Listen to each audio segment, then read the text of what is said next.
Bien, j'apprends dans cette idée. I'm Anne-Sophie Gonine, and this is Paris Calling. Today, Lu Min, Nanjing, China. I've always felt that if we want to understand a nation or a place, what the real state of affairs, it is essential to look at the stories and lives of ordinary people. Nowadays, when we look at the world from different places, we see news about America or news about China. It might make us think that it is all skyscrapers and rapid technological progress, but you wouldn't know how we as individuals feel about it.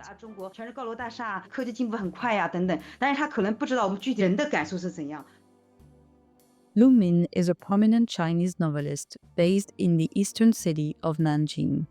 Her work has been translated into up to a dozen languages, known for her perceptive eye for the world around her and stories about everyday predicaments.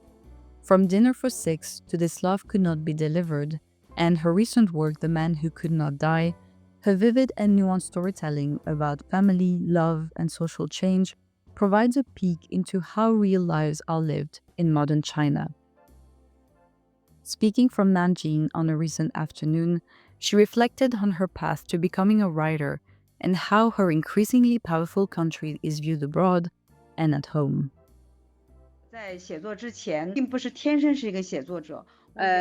I was not born a writer. I originally came from a very isolated rural village in northern Jiangsu Province. After finishing high school, I began my vocational study in postal and telecommunications management, and I started working at the age of 17, which gave me experiences in different professions as a post office clerk, a journalist, an accountant, a secretary, and even now working both as a civil servant and author. It was through experiencing these changes between various occupations and continuous searching that I gradually became a writer. Looking back, Lu identifies a few quiet moments of realization that revealed a hidden potential for writing she hadn't yet dared to name. I felt very unhappy working as a post office clerk. I knew this wasn't what I wanted to do, though to be honest, I didn't yet know what exactly I wanted, but there was always a little voice inside me, urging me to keep changing, to keep searching. One day, while I was secretly reading a book behind the counter, I got distracted and gave a customer the wrong amount of change. I overpaid him by 50 yuan. By the time we noticed, he had already left. Fortunately, since I was working at the post office, we had his address. After work, my colleague took me on a bicycle to knock on that person's door. My supervisor quickly started negotiating with the family, trying to explain the mistake. Being there as soon as the door cracked open, even while they were talking, I suddenly couldn't hear a word they were saying because everything inside that room drew my attention immediately.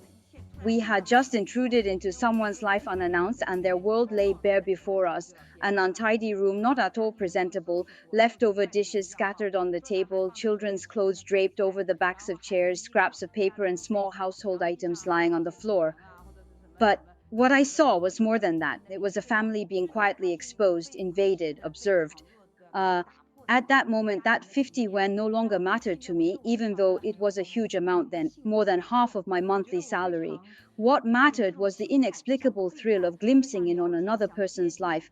And it was in that instant I realized perhaps what I truly wanted was a kind of work that would let me keep doing exactly that.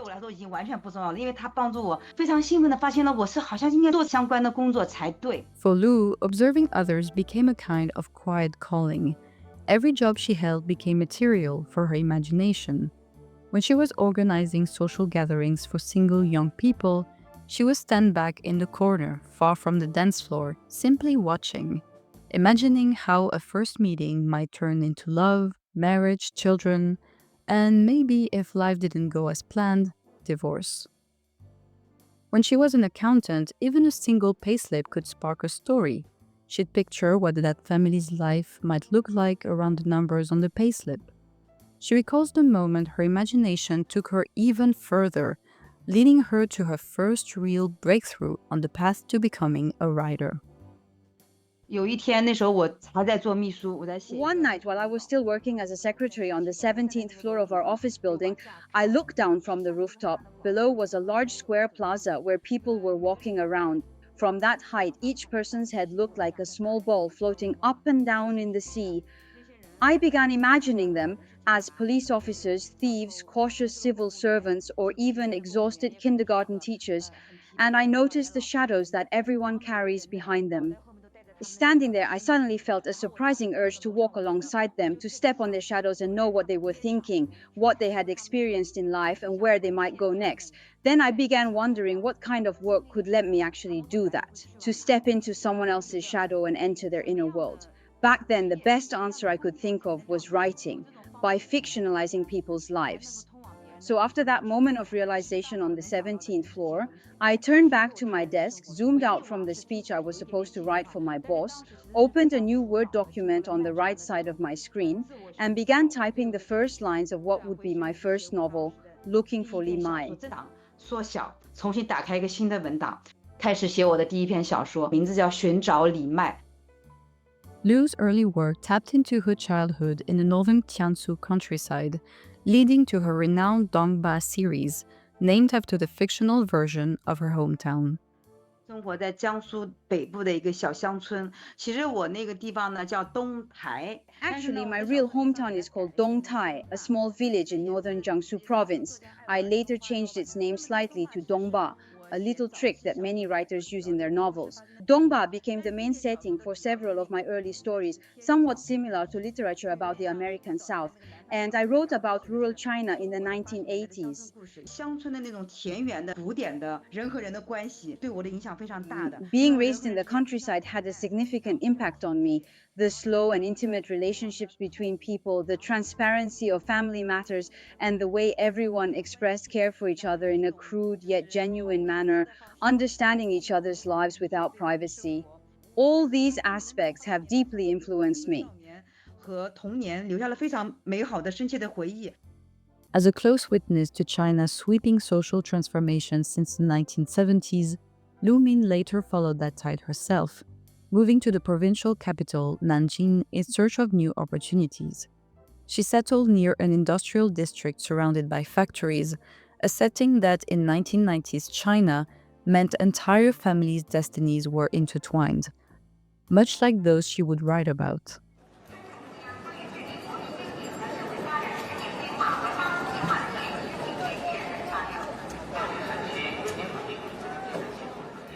The 1990s in China was an era defined by rapid transformation following the country's reform and opening up. Many heavy industry and machinery factories were shutting down, and people's destinies changed dramatically because of it. Those factories weren't just workplaces, they were entire ecosystems. Families lived inside them like small universes with their own bathrooms, cinemas, schools, and hospitals, sustaining generations. Everyone, siblings, relatives, parents, even friends, had their lives closely bound together. Once a small part of that world changed, everything else would fall apart. Dinner for Six was one of my works that reflected life in that era. It follows 6 main characters from 2 broken single-parent families, both living in large factory compounds facing the sudden pressure of unemployment, yet struggling to survive. They were like 6 shards of glass trying to piece themselves back into a whole glass plate, but each carried their own broken edges and sharp angles, causing subtle friction as they tried to come closer. Still, they longed for warmth and had no idea what tomorrow might bring. 但是他们又非常渴望的在这种背景之下能够互相取暖，能够共同探索美好生活的可能。 Inspired by Van Gogh's The Potato Eaters, Lu believes the dinner table holds far more than food. It carries the unspoken emotions of a family. 我就觉得晚餐这个东西是全世界人的晚餐。 Dinner to me is a meal shared by people all over the world, their joys and sorrows, their fortunes, their everyday moments. As I was halfway through writing this novel, I realized that many of the scenes I pictured had so much in common with Van Gogh's The Potato Eaters, a miner's family eating hot potatoes under dim gaslight, painted with rough, irregular strokes, even unpleasant to look at. But I saw the same nuance in those 1990s Chinese dinner tables, even though it transcends centuries and geography. I've always felt that Chinese people tend to be more introverted. We rarely say I love you directly. Instead, we express it through small, quiet gestures at the table, serving each other bowls of soup, passing a bite of food. That might be a father's way of showing care for his son, or a daughter's silent forgiveness toward her mother. But among my characters, those dinners carried more complicated emotions: the uncertainties of fate, the disappointment after long days hustling for jobs, the fragile relationships of young couples falling in love, and the question of whether tomorrow could bring a better life. There was always an invisible guest sitting at the table, quietly witnessing it 所以我 all. 老觉得这个餐桌上其实总有一个看不见的客人或者看不见的命运坐在那个地方。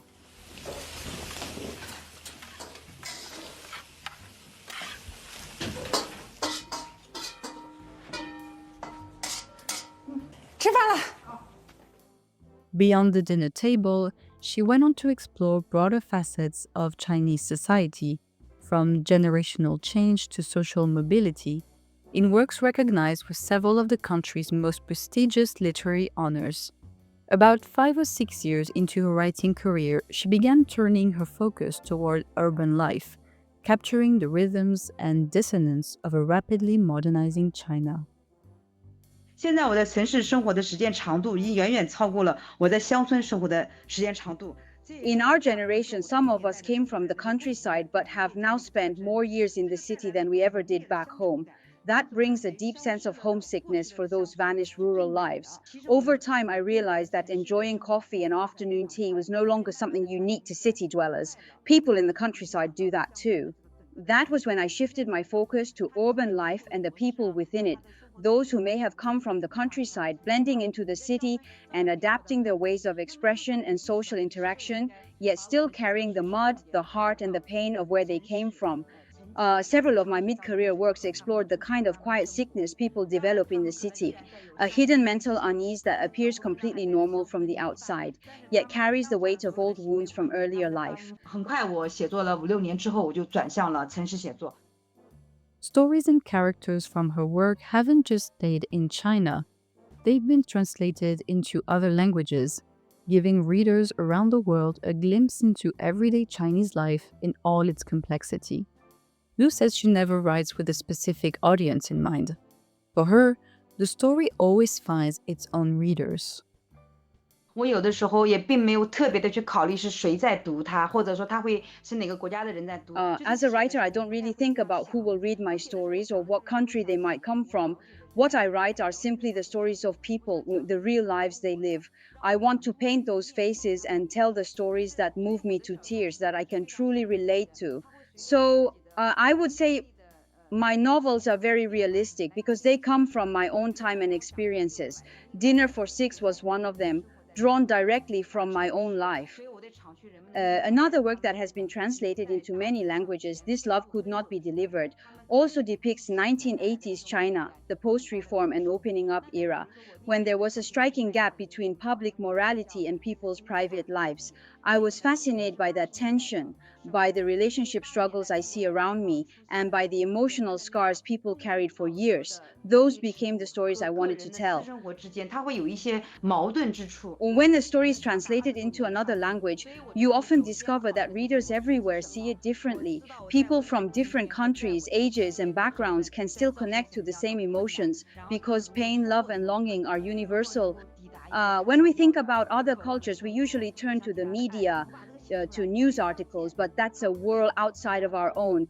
For those of us who fictionalize the world, novelists, artists, musicians, opera singers, actors, we bring a more human presence to what we create. Because our work is written from the perspective of a single individual, it carries a kind of humility, no grand mission, no agenda, just the story of a person's life, their fate, told in a deeply personal way. 我们的小说里面有真正的人的面孔和人的身影。 As Lu enters her 50s, she stands as a witness to yet another turning point in history, watching China step further into its role as a global superpower and technological powerhouse. But what moves her isn't the machinery of progress or the glitter of skyscrapers. It's the irreplaceable human warmth that still flickers beneath it all. The aging beauty, the gestures, the emotions, and the stories that technology can never replace. 我突然意识到，就是说我慢慢走到了可以说叫初老。After reaching what I call the early aging stage, when you're no longer entirely young, I've started thinking more about the pace of life and how people actually live. My recent short story collection, The Man Who Could Not Die, reflects that change. It represents me, a 52-year-old writer, looking at time and existence from a new perspective, at the impossibility of dying as human beings. Lately, discussions about AI have become very intense in China. Everyone is concerned whether it will threaten different industries or replace humans altogether. But I often think that the more advanced technology becomes, the more attentive and efficient it seems. The easier it is to overlook something essential, our human subjectivity, our sense of presence. It's almost as if when the focus turns completely toward technology, human questions start to feel irrelevant. Yet, I still believe that our suffering, confusion, and uncertainty cannot be solved simply by a caring, meticulous robot. The struggles we face, our desires, greed, and dreams, are and will always remain deeply human. 我们这个人类，我们这个可爱的、悲壮的、前赴后继的人类，它才是不可能死去的。What Lun Min calls pain runs through much of her work, not only as suffering, but as something deeply human, something no technology could ever replace. It's also what she continues to explore in her upcoming writing, how people live with pain, carry it, and sometimes even find meaning through it. 过去这5年，我们的人，所有的人，世界各地的人的共同经历的 Our people, all of 生活 us from 经历的 every corner of the world, have collectively experienced pain, economic pain, physical pain, the pain of losing loved ones. Over these past 5 years, that pain has become a kind of shared resonance, shaping how each of us faces life. It might sound like a broad idea, but I'll approach it through the specific stories that reveal it best. Just as I once chose the dinner table to reflect human emotion, I now want to reflect on pain and how it quietly connects us all. As a writer, I want to tell people's stories to preserve how generations live and die. Though our lives are short and fleeting in this vast world, those moments of human connection belong only to us. They can't be replaced by skyscrapers or any technological progress. And those moments of connection, I believe, can never die. 但是这个瞬间，它就是属于人的瞬间，这是不可能死去的。Paris Calling is a World Crunch podcast. Interview, script, and post-production done by Ava Liu, and narration is by me and Sophie Gonine. Editing is by Jeff Israeli. Credit to the 2016 film adaptation of Dinner for Six for audio used in this production. An artificial intelligence voice matching software was used in the creation of the English language voice for Lun Min. With each episode of Paris Calling, we discover someone else, somewhere else. Support Paris Calling with likes, shares, and ratings on your favorite platforms.